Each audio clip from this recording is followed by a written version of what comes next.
Assalamualaikum warahmatullahi wabarakatuh. Adik-adik, kita akan belajar mengenai sistem penyaluran dana bank syariah. Jangan lupa tonton sampai selesai, like dan subscribe. Nah, sering banyak pertanyaan ya, bagaimana kegiatan penyaluran dana di bank syariah ya. Nah, jadi ada dua prinsip penyaluran dana di bank syariah. Yang pertama adalah prinsip perdagangan atau tijaroh, atau lebih kepada keuntungan atau profit ya. Terus yang kedua itu untuk kebaikan atau tabaruk, jadi dia non profit. Nah, untuk yang tijaroh itu ada prinsip jual beli ya barang, kemudian prinsip bagi hasil usaha, dan prinsip sewa manfaat jasa atau barang.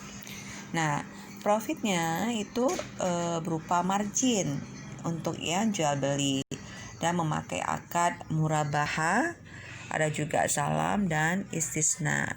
Nah, itu akad murabahah sama istisna itu lebih kepada waktu pinjamannya ya, atau waktu cicilannya itu.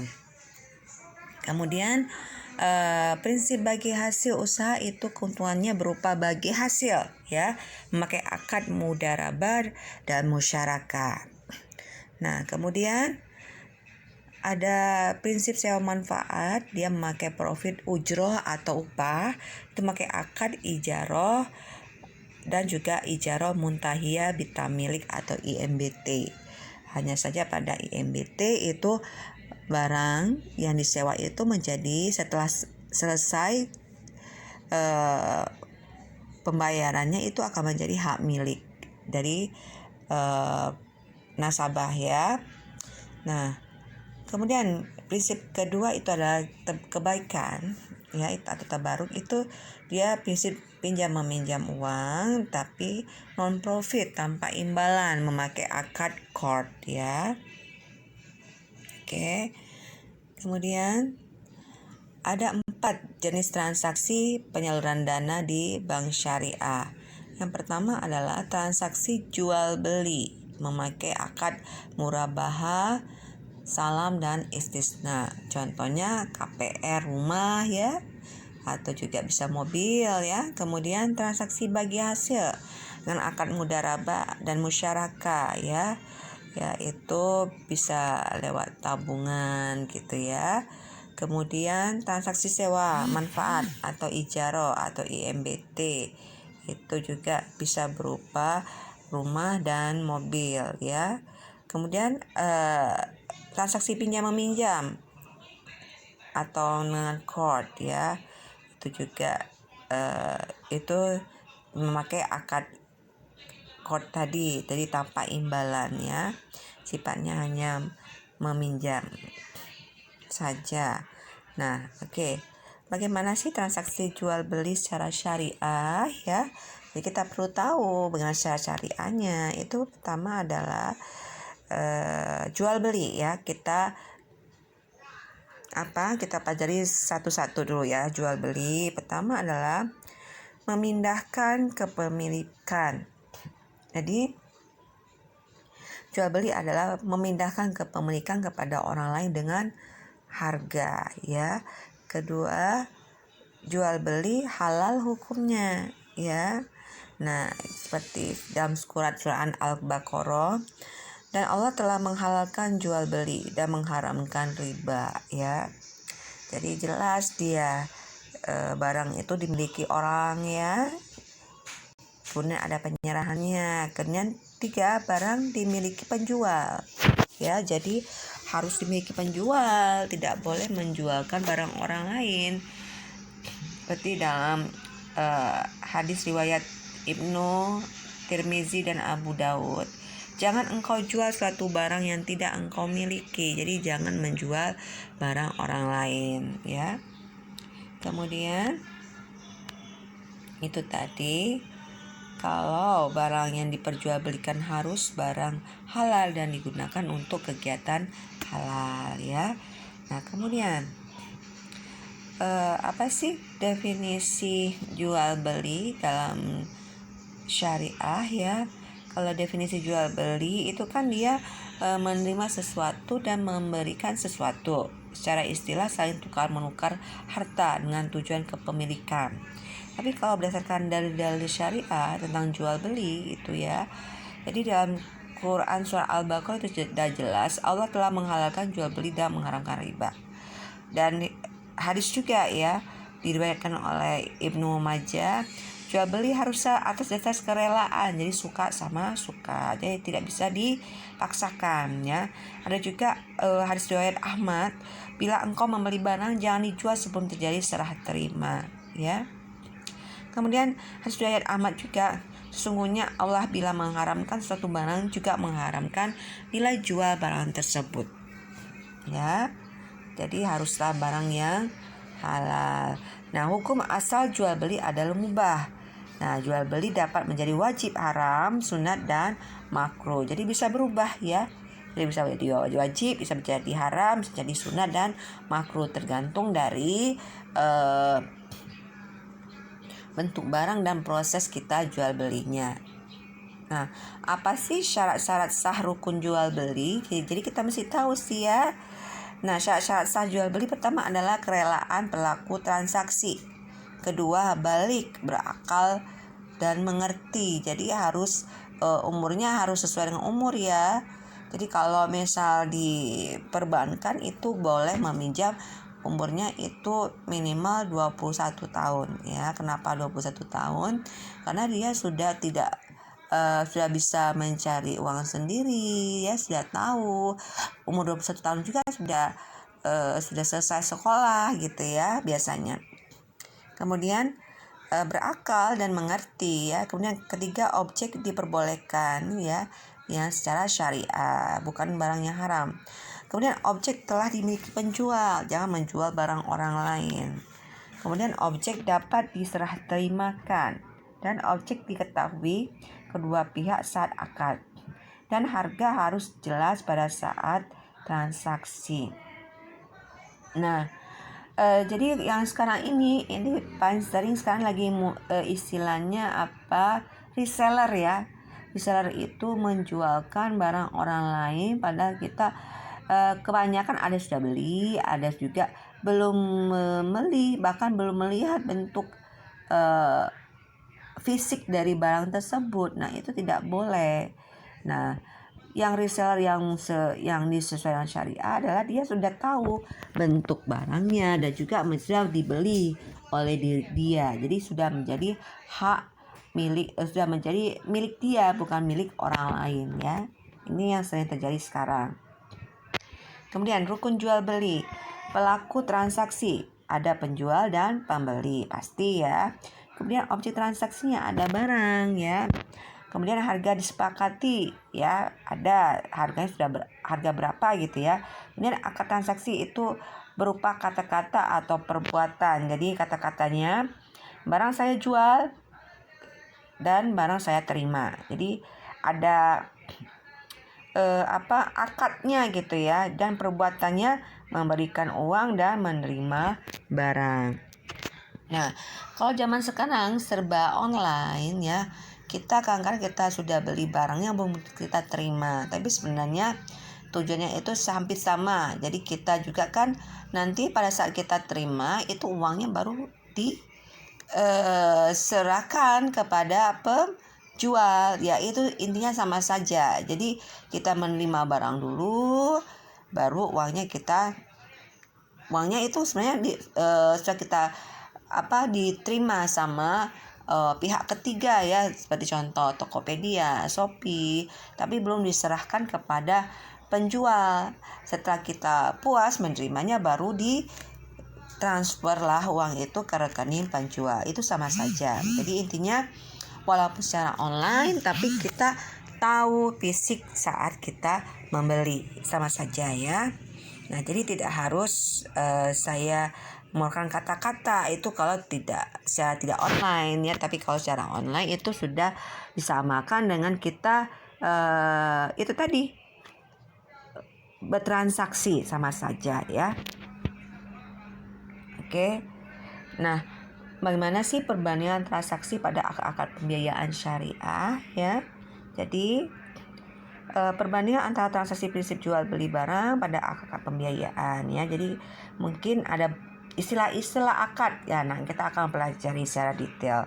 Yang pertama adalah murabaha ya. Jadi akad murabaha ini pada saat transaksi barang itu sudah tersedia, sudah ready stock ya. Barang itu telah dimiliki penjual. Dalam hal ini ada bank ya, misalnya ada nasabah yang mau meminjam dana untuk membeli mobil, anggaplah. Jadi itu dianggap prosesnya jual beli. Jadi bank akan membeli mobil tersebut dan akan menyerahkan kepada nasabah, seperti itu ya. Kemudian pembayaran dilakukan kemudian dapat diangsur, boleh dicicil ya. Dan disebutkan harga perolehan harga pokok dan barang ditambah margin atau keuntungan. Jadi pihak bank harus menyebutkan harga modalnya berapa gitu, harga pokoknya berapa, dan harga margin atau keuntungannya berapa. Jadi itu bukan bunga ya. Jadi ada istilahnya margin keuntungan. Nah, kemudian akad salam. Kalau tadi kan dia kalau murabahah kan ada uang, ada barang. Kalau salam itu barangnya itu belum tersedia, masih dipesan ya. Atau istilahnya inden gitu ya. Jadi barang belum dimiliki penjual dan belum serah terima pada saat akad. Barang diserah terimakan pada waktu yang disepakati. Nah, pembayaran dilakukan di muka, 100% tidak diangsur. Nah, tidak menyebutkan harga perolehan, harga pokok barang, tapi langsung menyebutkan harga jual. Jadi di sini bedanya dengan murabaha. Kalau di salam dia harus bayar 100% di muka. Barang baru kita pesankan. Nah, dan juga disebutkan itu tidak disebutkan harga pokoknya, langsung disebut harga jual ya. Kemudian ada lagi istilah istisna, akad istisna. Jadi sama, barang juga belum tersedia, masih dipesan ya. Nah, barang juga belum dimiliki penjual bank dan belum serah terima pada saat akad karena barang masih dalam proses pembuatan. Nah, barang diserah terimakan pada waktu yang disepakati. Nah, pembayaran dapat dilakukan di awal, dibayar sesuai progres pembuatan, atau dibayar di akhir. Jadi di sini bedanya dengan salam, pembayaran di istisna dia bisa di awal dan juga di akhir ya. Sesuai dengan progres pembuatannya. Kemudian tidak menyebutkan harga perolehan harga pokok barang, tapi langsung menyebutkan harga jual. Jadi dia hanya beda di pembayaran saja, istisna dan salam. Kalau untuk harga juga sama ya. Oke. Nah, sekarang kalau tadi barang, kalau jasa, prinsip sewa menyewa barang atau jasa ya, itu pertama kita memakai akad ijaroh ya, sewa menyewa atas manfaat atas objek sewa, bisa berupa barang atau jasa. Nah, ini objek sewa telah dimiliki oleh pihak bank ya, dan harga sewa disepakati bank dan nasabah. Harga sewa dapat direview sama masa sewa sesuai kesepakatan. Jadi dalam pertengahan masa sewa itu harga angsurannya itu bisa berubah ya, sesuai dengan kesepakatan tapinya. Nah, lagi akad ijaroh muntahiyah bitamilik atau IMBT. Sewa menyewa dilanjutkan dengan kepemilikan barang atau hibah. Jadi bank memberikan barang tersebut kepada nasabah ya. Sewa menyewa manfaat atas objek sewa. Objek sewa telah dimiliki pemilik objek sewa atau bank, dan harga sewa juga disepakati bank dan nasabah. Nah, pemilik objek sewa dapat mengalihkan hak kepemilikan objek sewa kepada nasabah dengan hibah. Harga sewa dapat direview sama masa sewa sesuai kesepakatan ya. Jadi di sini memakai dua akad ijarah, sewa menyewa, dan akad hibah ya. Jadi boleh menggabungkan beberapa akad dalam satu sistem tanpa mensyaratkan satu dengan yang lain. Jadi itu tidak ada bedanya IMBT dengan ijarah. Jadi kalau IMBT setelah masa habis sewa bisa dihibahkan atau diberikan kepada nasabah, bisa dimiliki jadi barangnya ya. Nah, kemudian ada perbandingan transaksi prinsip bagi hasil usaha pada akad-akad pembiayaan ya. Nah, mudharabah, kerjasama usaha untuk mendapatkan keuntungan ya. Pemilik modal hanya satu pihak dan keuntungan usaha dibagi sesuai kesepakatan. Nah, jika ada kerugian usaha itu tanggung oleh pemilik modal kecuali karena kesalahan disengaja, kelalaian atau pelanggaran kesepakatan ya. Kemudian lagi memakai akad musyarakah dan juga musyarakah mutanakisan atau MMQ. Jadi dua-duanya adalah kerjasama usaha untuk mendapatkan keuntungan. Pemilik modal ada dua pihak atau lebih ya, dan keuntungan usaha dibagi sesuai kesepakatan. Kerugian usaha ditanggung juga oleh seluruh pemilik modal secara proporsional menurut modal masing-masing. Jadi dia proporsional ya, tidak dibagi sama. Nah, cuma bedanya kalau mutanakisan itu akad pembiayaannya itu pakai akad ijarah atas aset atau akad pengambil alihan porsi dana bank. Boleh menggabungkan beberapa akad dalam satu sistem tanpa mensyaratkan satu dengan lain ya, itu.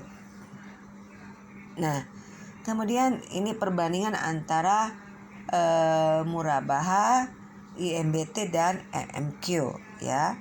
Jadi kita tahu bedanya. Kalau murabahah, setelah dilaksanakan akad murabahah, barang menjadi milik nasabah. Kemudian nasabah boleh menjual barang yang telah menjadi miliknya kecuali jika dijadikan anggunan ya, jaminan. Kemudian harga yang disepakati pada akad murabahah tidak dapat dinaikkan. Nah, dan disebutkan harga perolehan harga pokok barang ditambah margin ya. Nah, kalau IMBT setelah dilaksanakan akad IMBT, barang masih menjadi milik bank. Nah, nasabah hanya menerima manfaat atas opsi sewa, ya. Kemudian harga sewa dapat direview sesuai kesepakatan dan langsung menyebutkan harga sewa. Dan setelah masa sewa berakhir, bank dapat mengalihkan hak kepemilikan barang kepada nasabah dengan menggunakan akad hibah. Nah, kalau MMQ mutanakisan ya, itu setelah dilaksanakan akad, barang menjadi milik bersama bank dan nasabah sesuai porsi modal masing-masing. Kemudian kegiatan usaha adalah penyewaan aset dengan akad ijarah atas aset MMQ. Nah, bagi hasil usaha penyewaan aset sesuai yang disepakati dan harga sewa dapat direview sesuai kesepakatan dan langsung menyebutkan harga sewa. Nah, nasabah dapat mengambil alih porsi dana bank sampai porsi dana bank menjadi 0% dan porsi dana nasabah 100% sehingga barang menjadi milik nasabah ya. Jadi itu perbedaannya. Oke. Bagaimana sih alur proses dan ketentuan akad pembiayaan murabahah? Nah, ini adalah alur transaksi jual beli akad murabahah bank syariah. Pertama, nasabah mengajukan pembiayaan ke bank syariah tujuan membeli barang halal dengan spesifikasi barang yang jelas ya. Jadi dia datang ke pihak bank untuk meminjam dana, tujuannya disebutkan untuk apa ya. Kemudian bank melakukan analisa atau pengajuan pembiayaan nasabah tersebut. Jadi oleh tim analis ya, itu dianalisa apakah layak atau tidak. Kemudian bank membeli barang ke pemasok atau penjual barang. Jadi setelah dana itu keluar, bank yang akan membeli barang tersebut ya, dan bank menjual barang kepada nasabah dengan harga perolehan dan margin yang disepakati, dan kemudian langsung akan diadakan akad jual beli ya, dan nasabah membayar total harga perolehan dan margin dan yang disepakati kepada bank sama jangka waktu tertentu atau bisa diangsur karena nasabah berhutang kepada bank. Nah, seperti itu ya. Nah, ada 5 alur transaksi pembiayaan murabahah. Pertama adalah nasabah pengajuan pembiayaan. Nasabah mengajukan permohonan kepada bank. Dengan spesifikasi contoh kalau mau beli mobil ada mereknya, tipenya, tahun, warnanya ya. Kemudian bank menganalisa ya pengajuan tersebut. Kemudian setelah disetujui, bank akan melakukan pembelian barang, menghubungi pemasok ya, dan menerima barang atau menerima kunci mobilnya gitu ya. Oke, dan melakukan pembayaran kepada pemasok sesuai kesepakatan. Kemudian bank dan nasabah melakukan akad pembiayaan ya. Biasanya dia ada memanggil notaris di situ ya. Kemudian kunci mobilnya akan diserahkan pada saat akad berlangsung dan nasabah akhirnya akan melakukan pembayaran angsuran sesuai kesepakatan. Nah, sekarang ketentuan umum dari murabahah. Jadi bank membeli barang atas nama bank. Jadi akad murabahah itu bebas riba ya. Jadi barang yang diperjualbelikan tidak diharamkan dan bank disepakati kualifikasinya, dan bank membeli barang yang diperlukan nasabah atas nama bank sendiri, dan pembelian ini harus sah dan bebas riba, dan bank harus menyampaikan semua hal yang berkaitan dengan pembelian, misal jika pembelian dilakukan secara utang ya. Kemudian bank menjual barang kepada nasabah ya. Bank menjual barang tersebut kepada nasabah dengan harga jual senilai harga beli plus keuntungan, dan bank harus memberitahu secara jujur harga pokok pada nasabah. Jadi tidak ada yang ditutupi ya. Dan nasabah membayar harga barang yang telah disepakati. Dan jika bank hendak mewakilkan kepada nasabah untuk membeli barang dari pihak ketiga, akad jual beli murabahah harus dilakukan setelah barang secara prinsip menjadi milik bank. Jadi bisa diwakilkan ya. Nah, ini alurnya ya.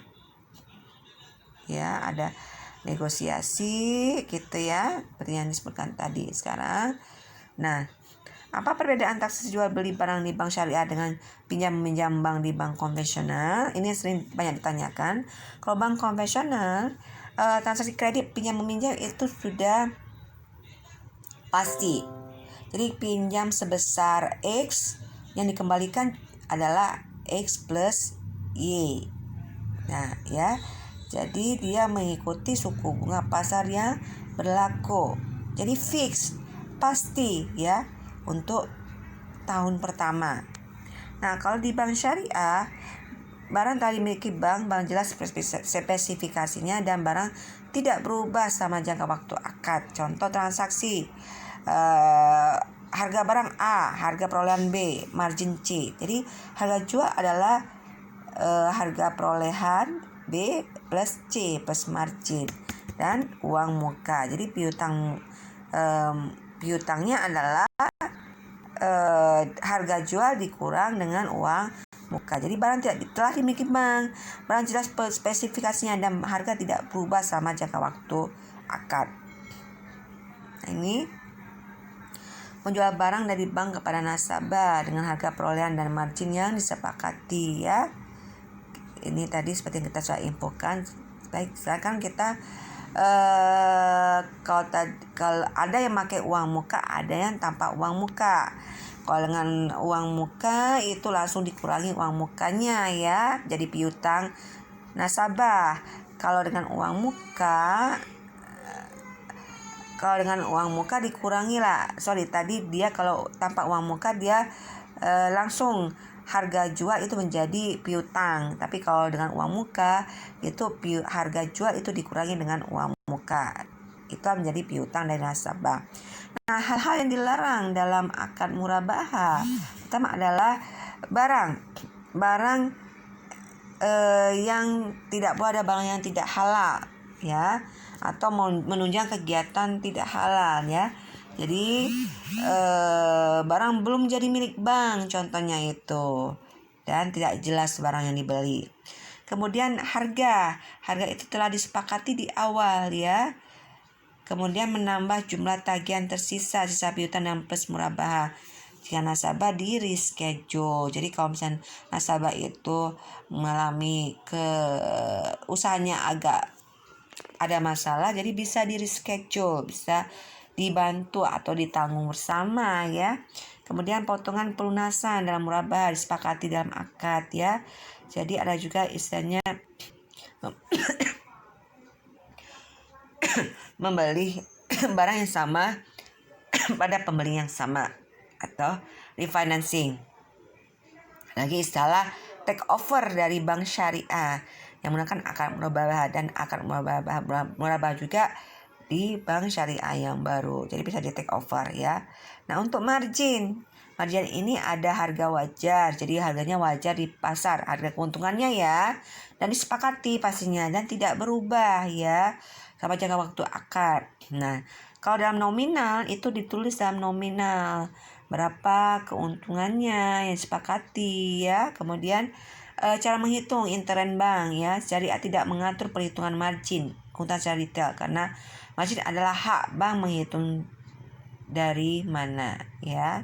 Jadi ada perhitungannya untuk margin. Nah, ternyata dalam pembiayaan ini ada biaya administrasi, ada biaya administrasi yang real dari bank ya, contohnya untuk operasional, untuk alat tulis gitu ya, dan juga yang dari pembiayaan ada untuk berapa biaya pembiayaan administrasinya, mungkin untuk pembukaan rekening seperti itu ya. Nah, jadi untuk biaya administrasi itu bukan pada persentase tapi pada nominal. Kalau riba itu dia presentasi ya. Nah, ternyata bank juga memberikan potongan ya, pelunasan ya. Jadi atau mukosa. Jadi pemotongan ini adalah hak bank ya, tapi tidak disepakati di awal ya. Jadi dalam akad itu tidak ada kesepakatannya. Jadi adalah niat baik dari bank jika ada pelunasan. Nah, inilah ketentuan pemberian fasilitas baru akad murabahah di bank syariah ya. Ini tadi hampir sama penjelasannya ya. Jadi untuk beli barang, objek barang berbeda, fasilitas berdiri sendiri, dan tidak untuk menutup fasilitas lain. Kemudian objeknya halal gitu ya, dan harganya tetap dan tidak refinancing ya, bukan membeli kembali nasabahnya. Kemudian yang harus pastikan dalam akad murabahah itu adalah penulisan fasilitas tanpa uang muka, ada perhitungannya. Kemudian penulisan fasilitas dengan uang muka. Nah, oke. Sekarang bagaimana kegiatan pelayanan jasa di bank syariah? Ya, sekarang kita detail kepada jasanya. Itu ada akad saf ya, transaksi pertukaran antar mata uang ya. Jadi dia lebih kepada transaksi falas. Kemudian akad wakalah, perwakilan, contoh tadi untuk bayar telepon ya, listrik. Kemudian akad wadiah yang aman, bisa contoh menyimpan barang titipan dari nasabah yang akan disimpan di safe deposit box ya, seperti itu. Baiklah, itu saja pembelajaran kita mengenai proses penyaluran dana di perbankan syariah. Akhir kata saya ucapkan terima kasih dan wassalamualaikum warahmatullahi wabarakatuh.